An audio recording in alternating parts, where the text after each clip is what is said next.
Welcome to the WarChant.com post-game podcast, and I'm joined by our own Ira Schoffel, who is live on the spot in Winston-Salem. A little outside of Winston-Salem now as we record this pretty late in the evening following Florida State's 26-19 victory over Wake Forest to move to 1-2 on the season, finally get that first win. And, well, Ira, I know the players, you had a story about them celebrating a little bit, but I don't think too many of the fans in Florida State Nation are celebrating. They're probably not real happy with that. Florida State finally took the lead there with 53 seconds left in the game and held on to, really took to the game's final play till the game was finally decided. Are you a little surprised that the game was as difficult as it was? I don't know. I guess I was surprised that the offense struggled as much as they did. I mean, I figured Wake Forest's defense was decent, but, the offense for stretches just looked like awful. I mean, the offensive line couldn't block anybody. And then once they got some injuries, I mean, obviously Derek Kelly going down in the first drive certainly hurt them. They bring in Brock Rubel. The first play he's in there, he gives up a sack or a big hit that causes a fumble, and FSU recovers. But then Landon Dickerson and Cole Minshew left the game briefly for different injuries. So it just, once they started moving guys around on the offensive line, I think everything went completely haywire. But they were able to hit enough big plays. The running game, they hit a couple of big runs. Cam Akers and Jacquez Patrick hit a couple of big passes. And then, obviously special teams kind of saved the day.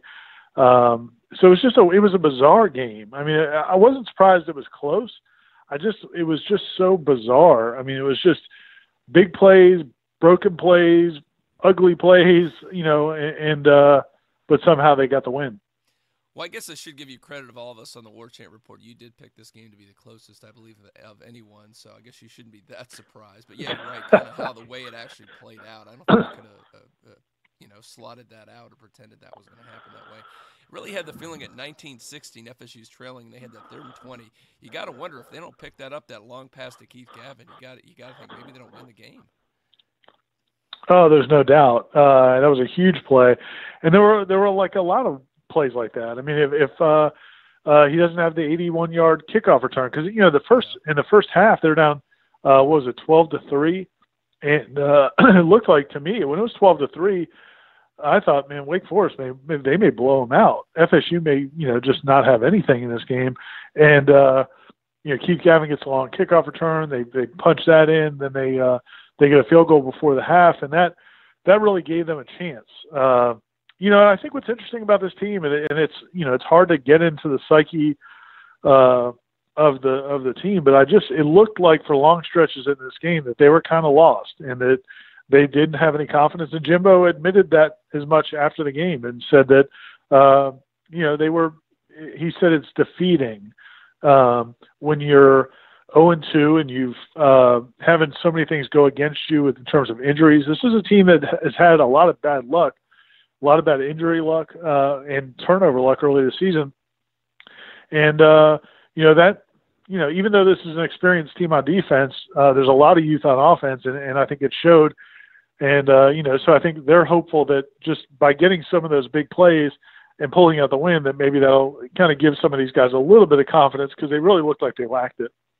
Well, let's get a little more specific talking about the offense. 149 yards rushing, 121 passing, although it looks balanced, although it's not that much, but it really isn't because it's interesting. Through 3 quarters, Florida State had 31 passing yards. I don't ever remember a Florida State game when they had passed for so few yards that deep into the game. And obviously, a lot of that had to do with pressure. It had to do with the freshman quarterback back there. Was it really just come down to those issues and really an offensive line that wasn't blocking well? I mean, that's what it looked like to me. And Wake Forest press box is kind of tricky because you can't really see replays in there. So a lot of times I'm kind of relying on just watching it live. Not probably 95% of the time. I'll go back and watch the whole game probably tomorrow. But it just looked like. I mean, there were a few times where it was busted assignments. I mean, you could see a couple times where linemen were confused by what Wake Forest was doing. Whether it was, twists or stunts or maybe shifting before the snap. And that's, Wake Forest traditionally it's kind of like I think to me, like playing Wake Forest in football sometimes can be like playing like Princeton in basketball, where they run a scheme really well. It's maybe not something you see all the time, and and if you're not sharp, you'll make mistakes, and they'll make you pay for it. And I think they they did that. I think FSU had some breakdowns up front, and then there were sometimes it looked like they just got whipped. The offensive line, people were, frustrated with it. Certainly through 2 games. I don't think yesterday or Saturday's game did anything to alleviate that. But the problem is when they made changes because of injuries, like you bring in Brock Rubel or, you start moving guys around, it looked a lot worse. So it's not as if, they could just say, okay, we're going to bring in some new linemen, and you're not going to make a change in the coaching staff through, midway through the season. So, I don't know that there's a whole lot of reason for, I guess optimism for that line, because, you look at, they gave up 5 more sacks last night. They've got to be leading. I've looked at the stats. They've got to be leading the country in sacks allowed, certainly per game. And then, they're going up against Miami this coming week, who is one of the top defensive lines in the country. And also, in addition to those 5 sacks, 17 tackles for loss. That's not going to get it done either. Yeah. It's kind of hard to move the ball efficiently when you keep taking lost plays over and over again. And I'll say one thing that's interesting, and we couldn't really see it from TV, and that was obviously Auden Tate had that big touchdown at the end. It didn't look like he played a whole lot. Was it a situation where maybe they were limiting him early, and then they kind of decided to bring him in just because they needed him? I think that's definitely the case.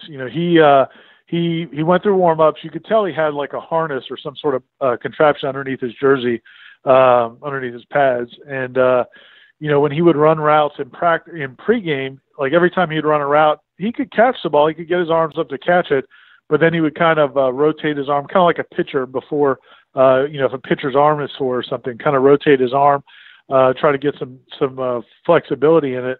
And, he didn't start. He didn't play. I don't think he played the first 2 or 3 series. Then he did come in. They were playing George Campbell a lot for him.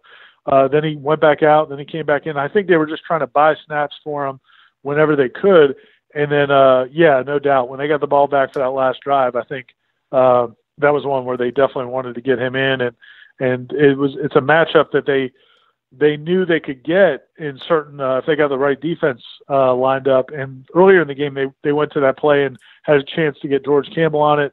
They couldn't make I think it looked to me like Blackman's pass was a little bit underthrown and let the DB make a play on it. But in this situation, he made a perfect throw, and Auden Tate made a perfect catch. Now to the side of the ball, the defense gives up 267 yards, so 19 points. Not awful, but kind of another average performance. I will say on a positive, Ira, they did force their first turnover. Actually had 2 of them in the game, and they had 4 3-and-outs. But other times, Wake had an 81-yard touchdown drive, a 59-yard touchdown drive. They did move the ball pretty well at times, too, so kind of a mixed bag for the defense. Yeah, it really was. Again, it seems to be the kind of the MO of this defense so far this season is you'll watch a series or 2 and you'll be like, okay, I see it. This is the defense you were expecting to see. And then you'll have just a drive where they can't do anything right. I thought they did a pretty good job against the running game. But they struggled in pass coverage. They got beat, in a lot of different ways. They got beat man. Seemed like they got confused a couple times. And it's not just the guys you would expect. Maybe the guys are a little bit younger. I know Stanford Samuels gave up a pretty long pass, a nice throw and catch. But Derwin James gets beat sometimes. Really, just about everybody in that secondary is taking turns having some issues. And, I just think you see moments where you see, okay, I could see it's there, but they didn't get enough pressure on the quarterback. There were times they did, but for long stretches they didn't. And then when they had chances to make plays, they didn't. I thought the biggest one were late in the game. I think it was on the Wake Forest touchdown drive where they took the lead. I think it was a 3rd long that 2 guys in the backfield to look like they're going to get a sack. And Wolford, the quarterback for Wakes, gets away from him and then finds a guy wide open for a big gain. And, it just seems like those kinds of plays keep happening to this defense. Yeah, you're right about the run. Wake Forest, 96 total rushing yards, but only 2.8 yards per carry. That's generally pretty good. But yeah, they passed for a little bit more than I think. None of us really expected them to be able to throw as much as they did in this game, and that was 270 yards passing on 24 or 35, which is really, for Wolford, what he's done in the past, that was very productive against Florida State. And I guess the one bright spot, I look to us, and I'll say you look like Matthew Thomas really was played really well out there, had a couple sacks, led the team in tackles on the other team. Yeah, and I spoke to him after the game, and he said that he was able to practice all week for the most part. He had the back injury against NC State. They did the MRI, so it came back fine. So he got back into practice. He said it hurts a little bit, but not too bad. And yeah, I mean, it was huge, especially when you consider Roderick Hoskins couldn't play. Yeah. So one of your senior linebackers was out with I guess he had a pinched nerve, and so he doesn't play. You have to start Dontavius Jackson, who hadn't even played all season. He didn't get either of the first two games. Jacob Pugh, the outside linebacker, had to sit out the first half because of that targeting penalty. And so, again, it's just like one of these things where there's always something going wrong. For this team, it just seems kind of snake bit. There's always something, somebody hurt, somebody having some issue, whether it be penalties or whatever. But yeah, Matthew Thomas definitely played well, and I think again, that could be something to build on. I think the best thing for Florida State, going forward, especially you look ahead to Miami, and we talked to some of the guys about the Miami game, but Miami's a little bit more of a traditional offense. I think that could suit this defense more, because I think part of the reason they struggle with pass rush and being aggressive is, I think NC State and Wake Forest both run so much misdirection, and I think these guys kind of still struggle with that. As soon as you brought Dontavius Jackson, because it just seemed like a couple days ago everybody's freaking out because he wasn't on the official depth chart FSU, or at least we hadn't seen him on the field. And you're right, that all of a sudden he gets the start. So, yeah, he's definitely, I guess, back in this. And before we let you go, I got to ask you a couple weird things we saw. And one is, though, was the targeting penalty that got called on Derwin James. Yeah. And I think it's the first time I've seen FSU in that situation where it was reversed in their favor. Yeah, I think that was pretty shocking to everybody. It's almost like you thought that wasn't even possible. I was